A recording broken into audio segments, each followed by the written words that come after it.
Hello అండి, ఈరోజు బెండకాయ కర్రీ చేస్తున్నాను. ఈ బెండకాయ ఇట్లా నేను చిన్న చిన్నగా కట్ చేసి పెట్టుకున్నాను. అలాగే ఆనియన్. ముందుగా ఇప్పుడు ఒక ప్యాన్ పెట్టి దానిలో ఆయిల్ వేసుకుంటున్నాను.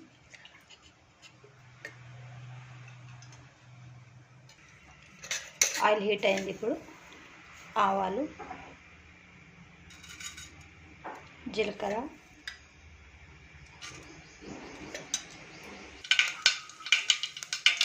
ఆవాలు ఇప్పుడు చిటపటలాడుతున్నాయి. అందులో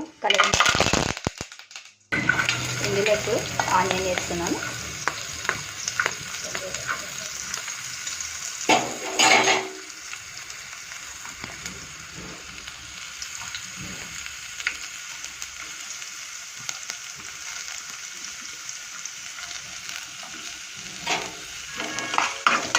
ఈ ఆనియన్ కొంచెం ఎర్రగైనాక బెండకాయ ముక్కలు వేసుకున్నాము.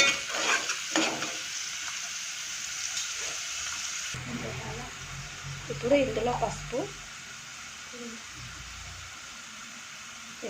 వేస్తున్నాను.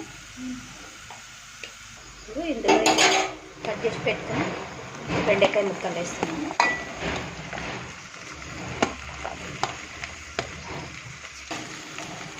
బాగా కలపాలండి. దీంట్లో ముక్కలంతా దానికి ఆయిల్ పట్టాలి. బాగా కలిపి ఒక 2 నిమిషం మూత పెడతాను.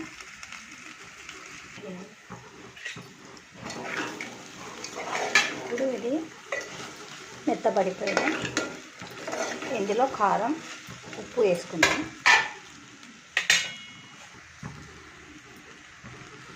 కారం రుచిగా తగ్గినంత సాల్ట్ వేసుకుంటాను.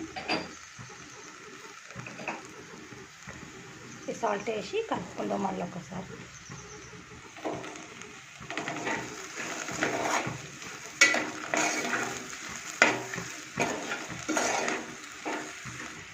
అలాగే ఇందులో కొద్దిగా నువ్వుల పొడి వేసుకుంటాను. ఈ నువ్వుల పొడి వేస్తే చాలా టేస్టీగా వస్తుందండి.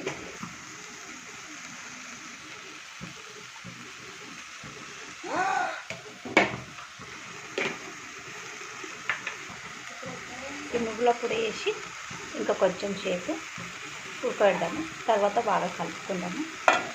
ఇది నువ్వుల పొడి వేసినందుకు చాలా టేస్టీగా ఉంటుందండి. ఇప్పుడు మూత తీసి చూస్తాను. ఇదిగోనే ఉడికింది. బాగా కలుపుకొని ఇప్పుడు దించేయడము. ఇది వేడి వేడి అన్నంలోకి, రొట్టెలోకి చాలా బాగుంటుందండి. అన్నం తిన రొట్టెకి అయితే చాలా సూపర్ టేస్టీగా ఉంటుంది. మీరు కూడా ఒకసారి ట్రై చేసి